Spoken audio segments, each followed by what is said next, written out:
Leah Hyatt, the health educator at the National Association for Continence.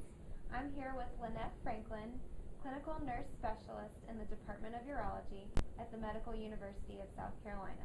We're talking about pelvic muscle exercises. How do you coach a man in how to do his Kegels, or pelvic muscle exercises? Pelvic muscle exercises are contracting and relaxing the pelvic floor in order to control the external sphincter. With a man, the way that you can tell is by standing in a mirror and looking at your scrotum. If you can elevate your scrotum and then relax it, that's a Kegel exercise. There's other techniques you can also do, like trying to squeeze your bottom, like you're trying to stop gas in an elevator. And also some exercises that you can do by rolling in your heels and toes and rolling them out to use your adductors and abductors. Sometimes that's even easier because then you don't have to concentrate on the muscle down there. Will pelvic muscle exercises help restore erectile function following a prostatectomy as well as continence?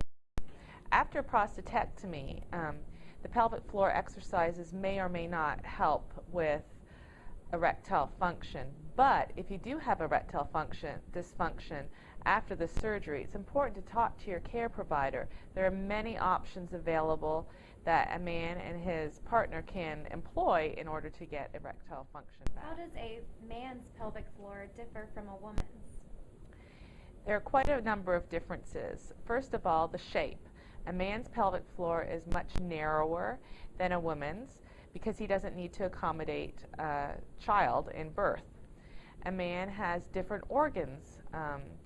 A man's pelvic floor has a prostate, a long urethra going from the bladder through the prostate out the penis, and his pelvic floor has only two deficits going through it, those being the urethra and the rectum.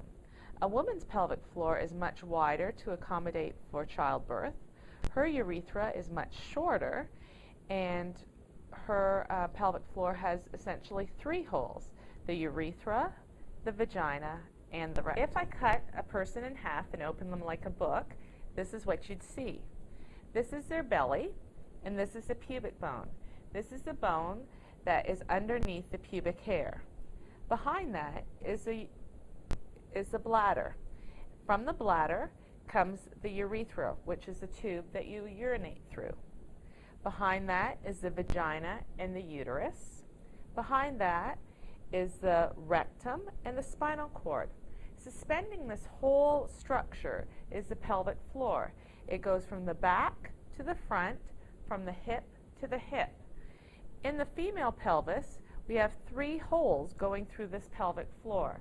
That is the urethra to void, the vagina for childbirth and intercourse, and the rectum, which is for your defecation or having a bowel movement. This is his pubic bone right here, and this is his penis. The urethra is much longer than the female urethra, and this area right here is the prostate. This is an organ about the size of a walnut, and it goes completely around the urethra, and his bladder is here.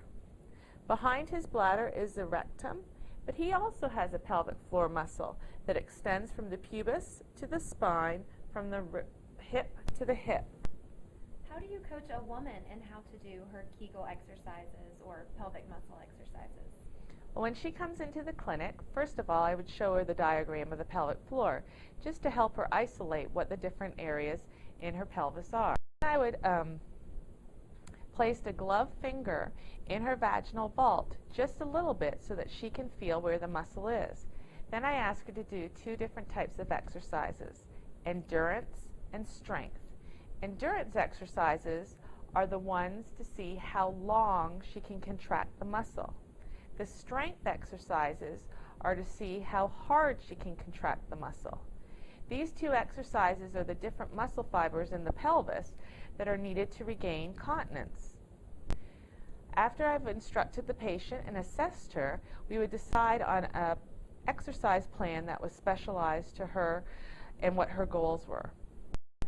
Another technique that she could also use is the Roll for Control technique by Janet Holm. This technique uses the toes and the ankles in a series of exercises of rolling in and rolling out to use the adductor and abductor muscles of the leg to control the pelvic floor. And this is especially helpful for the women who can't isolate the strength and endurance muscles.